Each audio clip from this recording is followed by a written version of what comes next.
Dubare elephant camp, this is in Coorg Karnataka, Coorg district में है कर्नाटका के।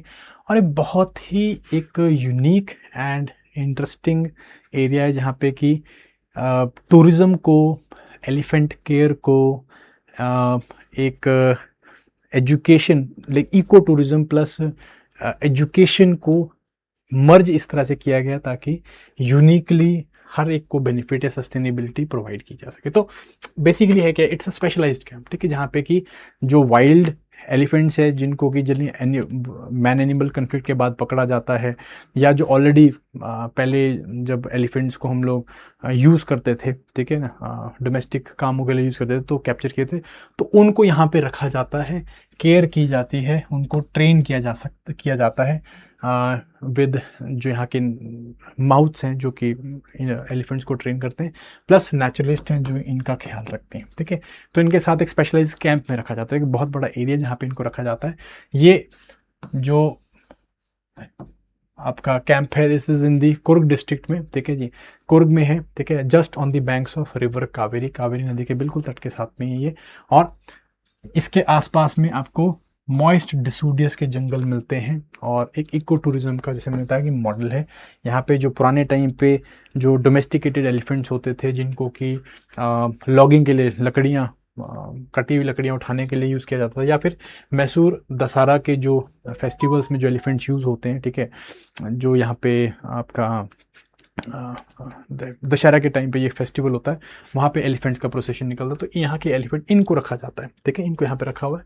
और यहाँ पे हम लोग क्या करते हैं, लाइक अब तो कमर्शियली इनका एक्सप्लॉयटेशन नहीं होता है एलिफेंट्स का, तो इनको यहाँ पे रख के जिन इनकी केयर की जाती है और इको टूरिज़्म के लिए यूज़ किया जाता है। मीन्स यहाँ पे टूरिस्ट आते हैं, वो इन एलिफेंट्स को देखते हैं और इन एलिफेंट्स के साथ एक दिन बिताते हैं, मीन्स उनको खाना खिलाना, उनके केयर करना, उनकी बेदिंग करवानी, ये सारा काम करवाया जाता है, जिससे कि दो काम होते हैं। पहला कि जो भी पैसे आते हैं, ठीक है, जो भी टिकट्स हैं उनसे ये सेल्फ सस्टेन कर सकता है। दूसरा कि लोग हैं, इनको अवेयरनेस आती है कंजर्वेशन के प्रति, ठीक है जी, और एलिफेंट्स के प्रति। और तीसरा, ओवरऑल हाथियों को एक जगह मिल जाती है रहने के लिए और थ्राइव करने के लिए, ठीक है। सो मल्टीपल बहुत सारी चीज़ें, education, animal welfare, education, sustainability, eco tourism, इसका एक बहुत अच्छा एक क्रिटिकल एग्जाम्पल हो सकता है, ठीक है कि नहीं। एनीवेज ये कुछ रेट है, अगर आप कुर्ग में जा रहे हैं, यहाँ पे जा रहे हैं, तो ये एलिफेंट को अगर आप नहलाना चाहते हैं तो 100 रुपये देने पड़ेंगे, फीड करना चाहते हैं 50 रुपये, एलिफेंट ब्रीफिंग राइड चाहिए तो ये सब चीज़ों के अलग अलग पैसे हैं। न्यूज़ में कुछ चल रहा था, क्योंकि अब मैंने आपको ये बता देना, अच्छी चीज़ है कि आप सोच रहे हो कि मैं अपनी इटनरी में डालता हूँ, बट प्रॉब्लम इज़ कि रिसेंटली क्या हुआ, न्यूज़ में कुछ चल रहा था कि एक टूरिस्ट है चेन्नई से, वो I think 33 old, she was a woman. तो हुआ क्या कि she was killed by an elephant, और वो ऐसे नहीं कि एलिफेंट ने उनके ऊपर एग्रेसिवली चार्ज किया, that elephant was in fight with another elephant, और उसके कारण क्या हुआ, वो इम्बैलेंस हो जाता है और उस औरत के ऊपर गिर जाते हैं, इस करके she lost her life. And इतना ये जो न्यूज़ में आ गया था कि कर्नाटक के जो फॉरेस्ट मिनिस्टर, उन्होंने एक प्रोब जो है उसको स्टार्ट करा कि भाई देखो ऐसा हुआ क्यों, ठीक है। तो इसके लिए ये दोबारा एलिफेंट कैंप जो है it was in news, okay. Anyways, so ये आपका कैंप है। इसके साथ एसोसिएटेड कुछ हम लोग देते हैं कि एलिफेंट्स कौन से हैं, ये हमारे पास है एशियन एलिफेंट्स, ठीक है जी, एलिफस मैक्सिमस, ठीक है। दो हमारे पास एलिफेंट्स की प्रजातियां मिलती हैं, एक है एशियाटिक, एक है अफ्रीकन, ठीक है। और हमारा देश जो है वो 60% ओवरऑल जो एशियाटिक एलिफेंट्स की पॉपुलेशन है उसको हार्बर करता है। रिसेंटली हम लोगों ने डीएनए प्रोफाइलिंग के थ्रू हम लोगों ने इनकी एस्टिमेशन की थी, जो कि अब ऑलमोस्ट 22,000 के आसपास में निकल के आई है। 22,000 के आसपास में हमारे पास टोटल एलिफेंट्स हैं, ठीक है कि नहीं। पहले, इससे पहले जो हमने एस्टिमेट लगाए थे 2017 में किए थे, उसमें 29,000 के कुछ आए थे, तो अभी 22,000 आए। तो आपको ऐसा लगेगा कि एलिफेंट्स को मारा जा रहा है, आंसर इज नो, बिकॉज ये जो डीएनए प्रोफाइलिंग हम लोगों ने डंग सैंपल से करी, ये ज़्यादा एक्यूरेट है, इसमें जो डबल काउंटिंग है वो नहीं हो सकती, तो इस करके हमारे पास ज़्यादा एक्यूरेट फिगर आई है कितने नंबर्स हमारे पास एलिफेंट्स के मिलते हैं। कर्नाटक में सबसे ज़्यादा एलिफेंट्स है, ऑलमोस्ट 6,000, आसाम है, उसके बाद तमिलनाडु है, फिर केरला है, ठीक है। तो कर्नाटक में सबसे ज़्यादा है, तो दोबारा से याद रखना, ठीक है। 33 टोटल हमारे पास एलिफेंट रिजर्व्स हैं। आईयूसीएन कैटेगरीज की एंडेंजर्ड है, वाइल्ड लाइफ प्रोटेक्शन एक्ट में ये शेड्यूल 1 में आता है, साइट्स में ये अपेंडिक्स 1 में आता है, ठीक है। तो ये देखो, ये हमारे पास एशियाटिक एलिफेंट है, ठीक है। देखो इस तरह से एक ऐसे डब्ल्यू टाइप क्रीवेस बन रहा है यहाँ पे सर के ऊपर, ओके। तो थोड़ा सा हम लोग इसको समझते हैं। ये अगर मैं एशियाटिक एलिफेंट की बात करूँ तो ग्रासलैंड एंड फॉरेस्ट इकोसिस्टम में रह लेते हैं, और through out south Asia, south east Asia में हमें देखने को मिलते हैं। अफ्रीकन सवाना एलिफेंट से कंपेयर किया जाए तो जो एशियाटिक एलिफेंट्स होते हैं हर्ड्स में रहते हैं, एलिफेंट्स हर्ड में मिलते हैं हम लोग को, झुंड में मिलते हैं। तो अफ्रीकन सवाना का झुंड बड़ा होता है, एशियाटिक जो सवाना एशियाटिक जो एलिफेंट का हर्ड है छोटा होता है।